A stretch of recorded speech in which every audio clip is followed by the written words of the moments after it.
અને આજે આપણે આ 4 દિવસથી શું કરી રહ્યા છીએ? જ્ઞાન યજ્ઞ. તો યજ્ઞની અંદર કરેલું દાન એ કોઈ દિવસ એનો નાશ થતો નથી. ભલે યજ્ઞ વિવાહે આપણી દીકરી હોય એને તો આપણે બધું આપવાના જ છીએ, પણ જેની સાથે આપણો નાતો નથી એવી દીકરીઓને કન્યાદાન કરીએ અથવા તો એને કંઈક પણ આપણે દાન ભેટ કરીએ એ અક્ષય બને છે. ખલે એટલે વિવાહે ચ વ્યતિપાતે. દર મહિનાની અંદર વ્યતિપાત નામનો યોગ આવે. એ યોગની અંદર કરેલું દાન એ અક્ષય બને છે. સંક્રાંતિ આગળ પણ મેં તમને કહ્યું હતું કે દર મહિને સૂર્ય રાશિ બદલે 14 અથવા તો 15 તારીખે. પહેલા ઉત્તરાયણ કઈ તારીખે આવતી હતી? 13 તારીખે. પણ સૂર્ય પૃથ્વીની જેમ જેમ નજીક આવે એમ તારીખ બદલાય એટલે 14 તારીખ થઈ. અને છેલ્લા 2-3 વર્ષથી મકર રાશિનો ઉદય ક્યારે થાય?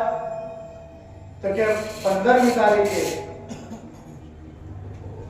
14મી તારીખ પૂર્ણ થવા આવે અને 15મી તારીખ બેસતી હોય ત્યારે ઉત્તરાયણ આવે છે. છેલ્લા 2-3 વર્ષની અંદર ટૂંક સમયની અંદર 14 તારીખની જગ્યાએ 15 તારીખે મકર સંક્રાંતિ થઈ જશે. તો કે સંક્રાંતિની અંદર કરેલું દાન અને છેલ્લા નંબરમાં બાળકનો જન્મ થાય અને નાનનું છેદન ન થાય અને એ વખતે કરેલું દાન. એટલા માટે રાજા રજવાડા જ્યારે રાજ કરતા હતા અને અહીંયા જેવો બાળકનો જન્મ થાય, કારણ કે પહેલા હોસ્પિટલો હતી નહીં, અને એ વખતે બાળકનો જન્મ થાય એટલે દાસી તરત ગમે તે દોડે અને રાજાની પાસે જઈ અને રાજાને કહે. એટલે રાજા તરત શું કરે? પોતે જે કઈ ઘરે ના પહેર્યા હોય, આભૂષણ પહેર્યા હોય તરત કાઢીને આપી દે.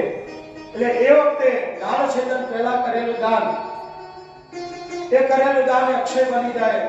કોઈ દિવસ એનો ક્ષય થતો નથી. અને એટલા દાન કરવાથી ધન શુદ્ધ થાય છે. ગમે તે માર્ગેથી આપણે કદાચ પૈસા કમાયા હોય પણ ધર્મ કાર્યની અંદર વાપરીએ અને એ ધન લક્ષ્મી શાસ્ત્ર એવું કહે છે કે જેવા માર્ગથી આવે એવો માર્ગે એનો કરે છે. જો સારી લક્ષ્મી આવે તો સદકાર્યની અંદર આપણા હાથે સારા સારા વિચારો આવે, સારા સારા કર્મ થાય.